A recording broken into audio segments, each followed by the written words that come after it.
شما از گفتن اندیشه خود حذر دارید و یا اینکه میترسید که برای تنقید شما را تعقیب میکنند. این طور نیست. کنستیتوسیون جمهوری تاجیکستان به شما حقوق داده است. از حقوقهای خود استفاده نمایید. ماده 30 کنستیتوسیون جمهوری تاجیکستان با هر کس آزادی سخن، نشر، حقوق استفاده واسطه‌های اخبار کفالت داده می شود. تبلیغات و تشویقاتی که بدبینی و خصومت اجتماعی، نژادی، ملی، دینی و زبانی را برمی‌انگیزد منع است. سنزور دولتی و تعقیب برای تنقید منع است.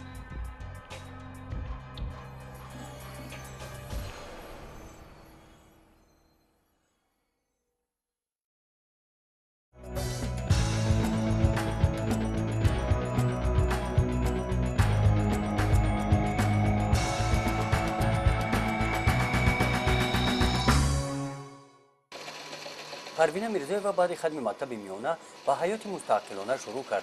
همچون شهروند با استفاده از حقوقهایش برای خود شغل معین انتخاب کرد. هرچند که به پروین میسر نگردید که دانشجو گردد، او از این دل شکسته نبود. پروین برای خود کاری مناسب جست و آن را در این کارخانه پیدا کرد.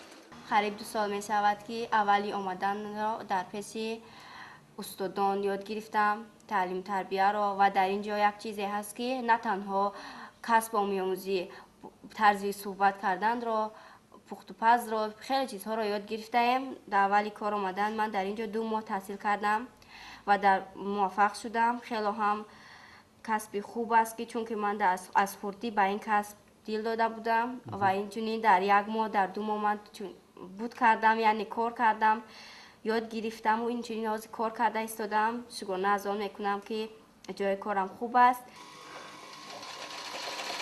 در تاجیکستان زنان و مردان حقوق برابر دارند.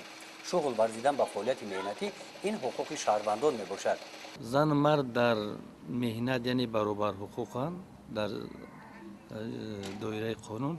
نوبت از این با زنها بعضی حالت‌های هستند که نسبت مردها یعنی امتیازهای زیادتر پیش بینی شدگی در قانون، بخصوص هنگام تولد کودک یعنی دوره حامله‌داری و بعد حامله‌داری. اینچنین هنگام کارهای وزمینی که در کارخانه هستند، زنها نسبت مردها میتونن که باز یعنی که از همون استفاده برن. هنگام باز کودک نابالغ داشتن میتونه که 1 ساعت پیشتر هنگام انجام کار موخی رسیدن استفاده کنه میره. اینچنین زنها در بسیار وقتا در دوام کاری هم میتوانند که هنگام فعالیت کاریشون باز رخصتی مهنتی کدام وقتی بخشون موافقت سیره بگیرن. اینچنین رخصتی های بیموز در دوام سال میتونه بگیره. خلاصه که زنها نوبسته که قانونگذار همه حقوق را برابر مردها در همه مرحله ها داده باشه، یک زنها با بیشتر طبق قانون مهنت جمهوری تاجیکستان یعنی که حالتایی که به زنها وابستگی داره قانونگذار امتیازهای آنها را مقرر کرده شده است. درباره آنکه زنان و دختران برای کار در سیخ‌های دوزندگی و بافندگی به شغل جلب کرده میشوند، پروینه از اگنتی مهنت و شغل اهالی معلومات گرفته بود. اگنتی مهنت و شغل اهالی در همه شهر و ناحیه‌ها فعالیت می‌نماید. در ناحیه واسه بعد مراجعت شهروندان آنها را به جای کار تامین می‌نمایند. در 9 ماه سال روان مخصوصاً 724 نفر زنان مراجعت نمودند به شعبه اگنتی مهنت و شغل اهالی که از این شماره به 254 نفر مقام بیکاری داده شد. اینچنین از امتیازهایی که در شعبه اگنتی مهنت و شغل اهالی هستند، از این 3 نفر به کمک پولی سفربر کرده شدند. از شماره 724 نفر 447 نفر به کار تامین کرده شدند که از این 100 نفرشون کسب آموزان می باشند که کسب‌های دلخواه خود را آموختند و به کارهای خانگی عین زمان آنها مشغول می باشند. به کارهای جمعیتی 30 نفر شهروندان مخصوصا زنان جلب کرده شدند. همراه پروینه در این کارخانه دختران از نهادهای گوناگون با رخصت اگنتی مهنت و شغل اهالی به کار تامین شدند. آنها مدت 3 ماه هنری دوزندگی را از خود نموده بعد به شغل مهنتی مشغول می شوند. انا این کرته‌های زیبا را این دختران دوختند. در زنک دختر صد هنر کم است.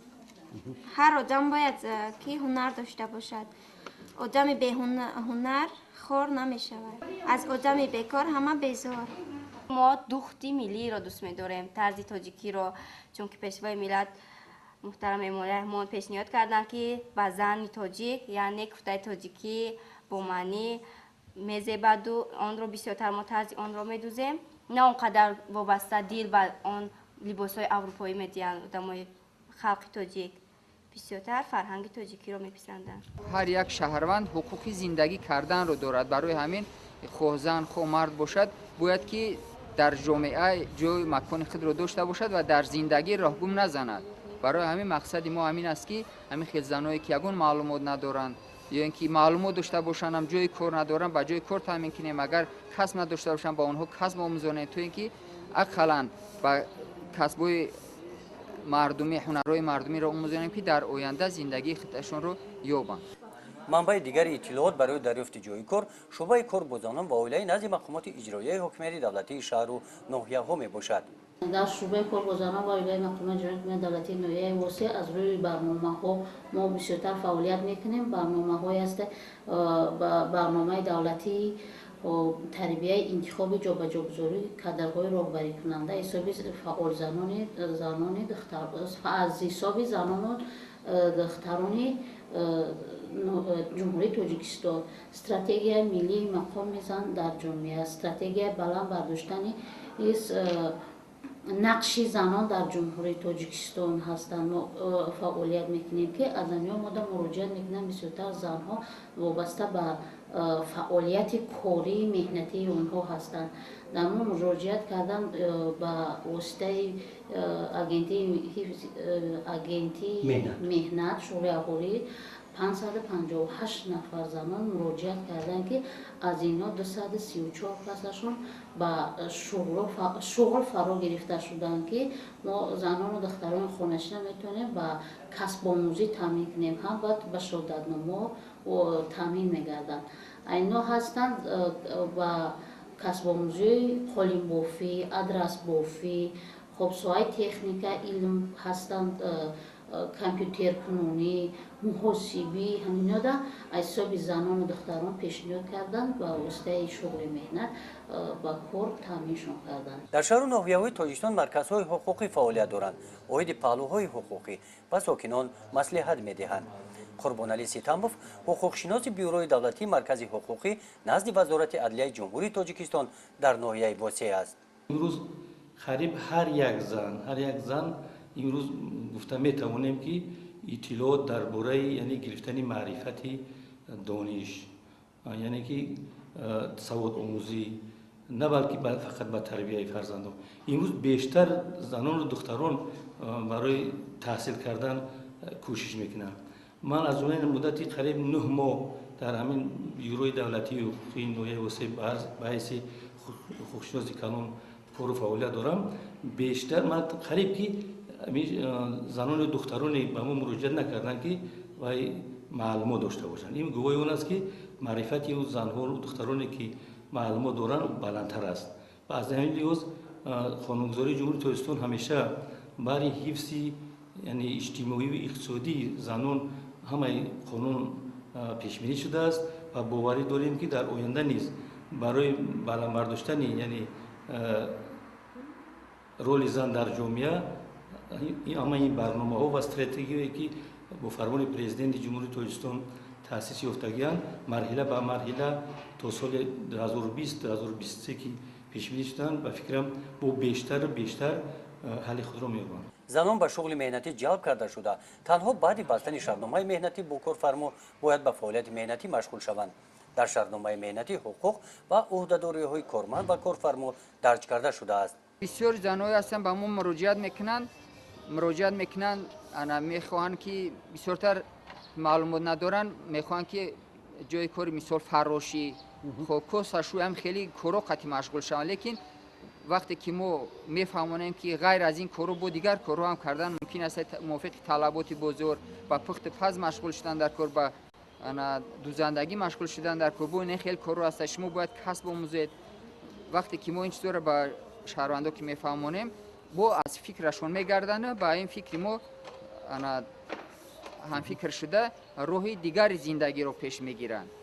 қаҳрамони дигари мо мушарриф раҳматова ба шуғли буфандагӣ машғул аст. ин шуғл ба мушарриф писанд аст. дар коргоҳи буфандагӣ тавассути чунин дастгоҳҳо омадҳои атласу адрас мебуфад. бо ҳамин шуғл дар пешбурди зиндагии оила мушарриф саҳми худро мегузорад. фарзандон майда мактаби миёна мехонанд зирада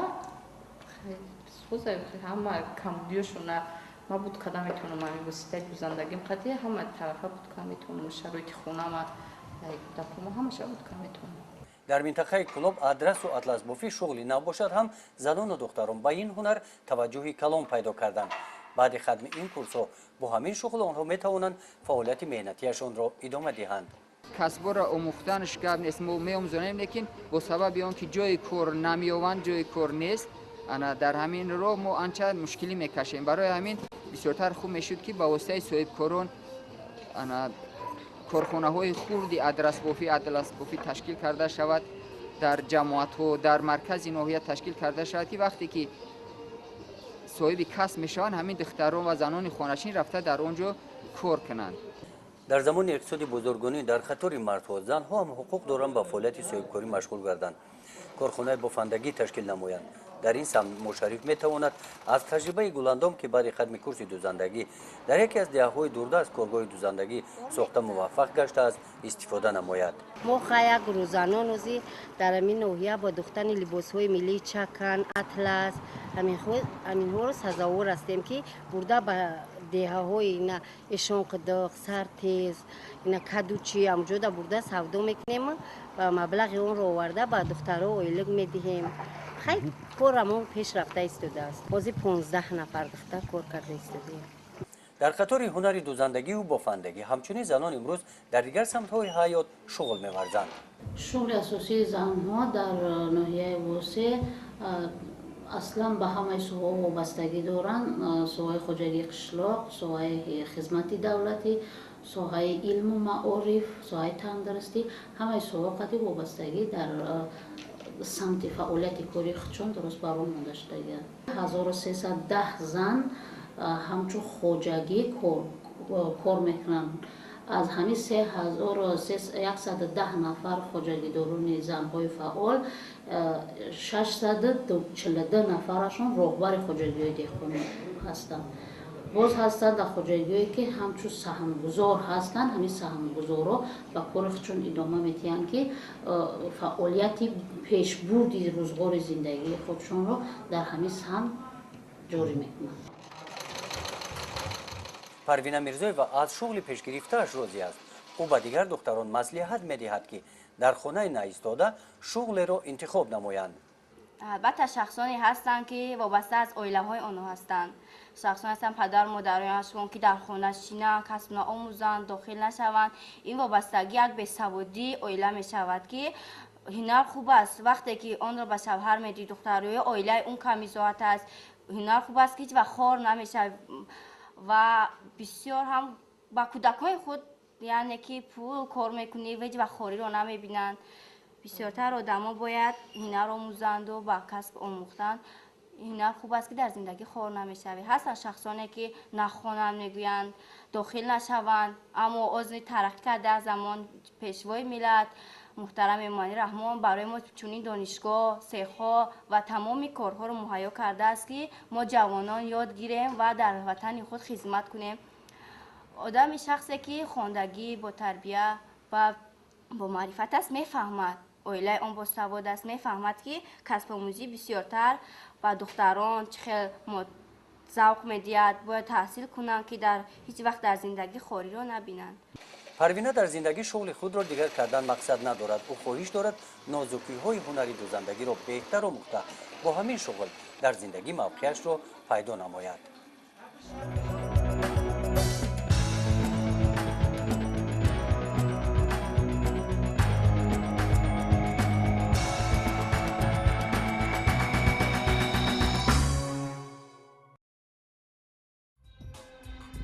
شما از گفتن اندیشه خود حذر دارید و یا اینکه میترسید که برای تنقید شما را تعقیب میکنند. این طور نیست. کنستیتوسیای جمهوری تاجیکستان به شما حقوق داده است. از حقوقهای خود استفاده نمایید. ماده 30 کنستیتوسیای جمهوری تاجیکستان ба ҳар кас озодии сухан, нашр, ҳуқуқи истифодаи воситаҳои ахбор кафола дода мешавад. таблиғот ва ташвиқоте ки бадбинӣ ва хусумати иҷтимоӣ, наҷодӣ, миллӣ, динӣ ва забониро бармеангезад маън аст. сензураи давлатӣ ва таъқиб барои танқид маън аст.